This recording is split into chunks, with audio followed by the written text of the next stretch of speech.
So whether you prepare meals at home or dine out,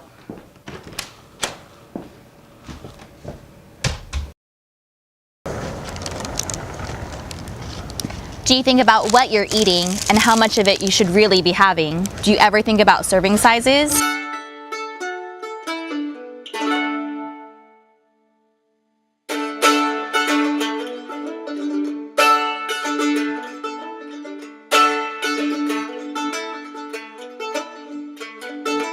So I'm in the kitchen lab grabbing 3 meals that we're going to take a closer look at today.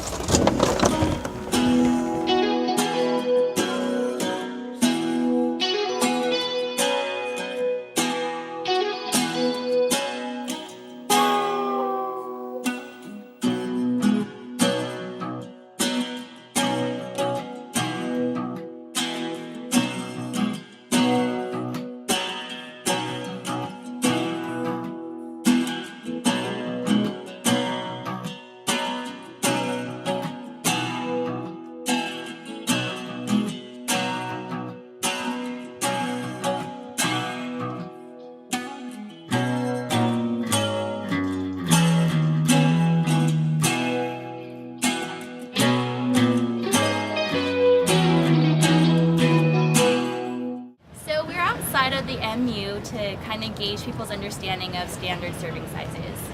So we've picked 3 meals from 3 restaurants that are located in the Union, and we've tried to pick a standard meal that an OSU student would pick.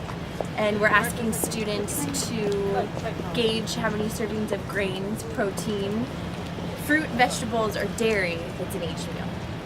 Okay, so we have what would be a typical turkey sandwich you can get here on campus.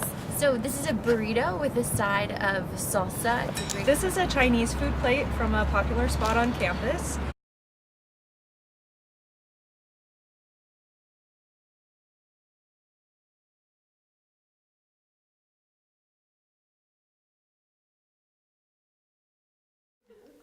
Okay, so for the burrito, we have between the sour cream and olives, a little less than 10 teaspoons of fat, which falls under the oils category.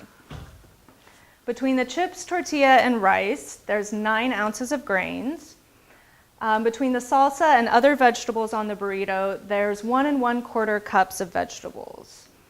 There was 1.8 ounces of cheese, which is a little less than 1/4 of a cup servings of dairy. For the protein, we have beans and chicken, and according to the USDA guidelines, 1/4 cup of beans is equal to a 1 ounce serving of protein. 1/4 cup of beans weighs 1.5 ounces, and we had 3 ounces of beans total in weight, giving us a 2 ounce serving of protein. That combined with 4 ounces of chicken equals 6 ounces of protein. Megan, I'm so glad that you explained that bean conundrum because I encountered the exact same thing when I was dissecting the turkey sandwich. So I identified that there were 2 ounces of turkey. There was also 2 ounces of hummus. However, as you explained before, 1/4 cup beans actually equals 1.5 ounces in weight. So that's how we get to our total of 1.25 ounce servings of protein. So our total protein in the turkey sandwich was 3 1/4 ounces. So when it comes to our grains, we had 3.5 ounces. We had 1/4 cup serving of vegetables. We also had a little less than 1/4 cup serving of dairy. I was also able to dissect the Asian dish. So we had a total of 5.1 ounces of protein. Now this is our chicken and our beef combined. We also had 1/4 cup serving of veggies, actually a little under that.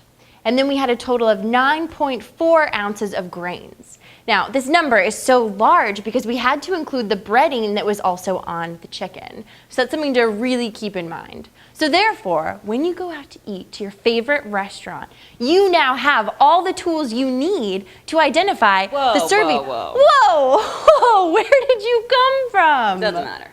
It does. When I go out to eat, I don't bring a scale to weigh my food. You don't? No. I don't bring measuring tools. How am I supposed to know how much I don't know. That's a great question.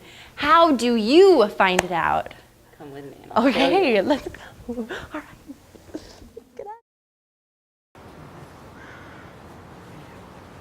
So, since you're probably not going to bring a scale or measuring cups when you go out to eat, there are a couple of tricks that are useful so you can gauge how much you're eating. For example, 1 cup serving of fruit and vegetables cut up is approximately the size of a woman's fist. For grains, a 1 ounce serving is about the size of a cassette tape. For your fats and oils, about 1 tablespoon is the size of a poker chip, and this is a tablespoon of mayonnaise. It can also represent butter or sour cream or margarine. And keep in mind that 1 tablespoon is 3 teaspoons. For protein, we have 3 ounces of deli meat or chicken breast is about the size of a deck of cards. And once again, the 3 ounces represents 3 ounces out of your allotted amount, recommended amount of protein for the day.